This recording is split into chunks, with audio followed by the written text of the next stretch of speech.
My computer died recently and it took a while to order a new one, reinstall the software, passwords and everything.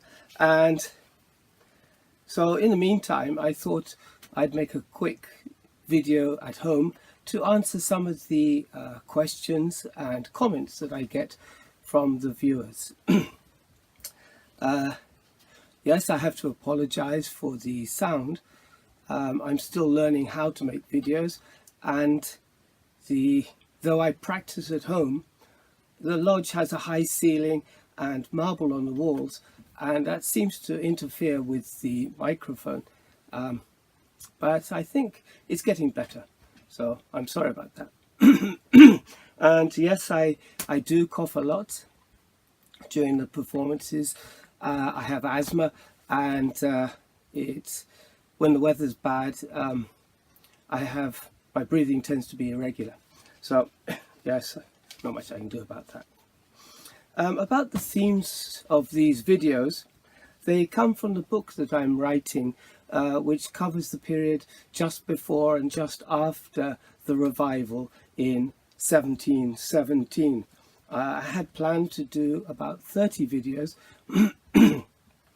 mainly for the benefit of the Japanese brethren in Japan, because there is so little information out there in Japanese that is accurate or correct. But from the ideas I'm getting and the questions I'm getting from the viewers, I will be making more videos in the near future so that I can answer your questions. So please keep sending me your questions. I do appreciate any feedback, and I try to answer the numerous emails I get when they require an answer. I try to pick interesting topics that do not give away too much about the book, because the book has some, I believe, some really interesting information that Freemasons are not aware of. Most research tends to be a rehash of Victorian research, which was very focused on morals and teachings that could be got from geometry. And I believe Freemasonry was made to, the new Freemasonry from 1717, was made to incorporate alchemy into the rituals. Many of you may be familiar with this book by Timothy Hogan, which covers the Spagyristic alchemy, the alchemy which changed from trying to make gold out of metals into making herbs and treatments at a time when medicine was still in its infancy. So there are various types of alchemy, and the alchemy I'm looking at is very different from what people might find on a bookshelf in a bookstore. This is actually my study.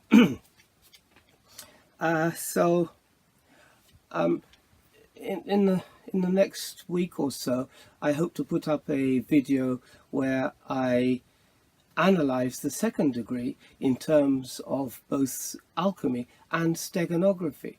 And this is an example of the length that the first three Grand Masters went to build the rituals.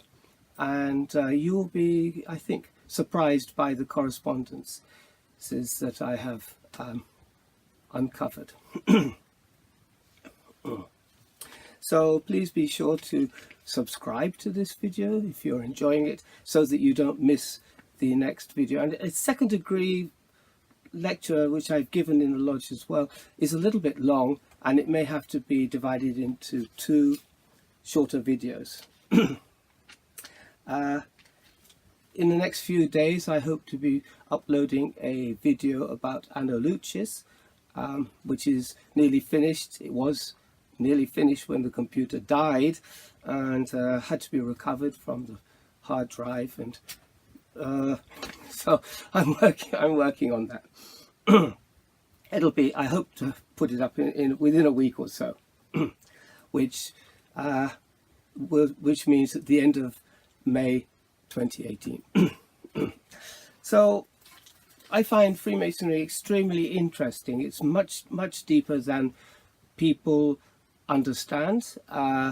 Just reading the ritual, you're just looking at the surface story, you're not looking underneath. It's like being an airplane flying over the Great Barrier Reef. You just see the water, but the divers go down and look at the reef and all the marine life.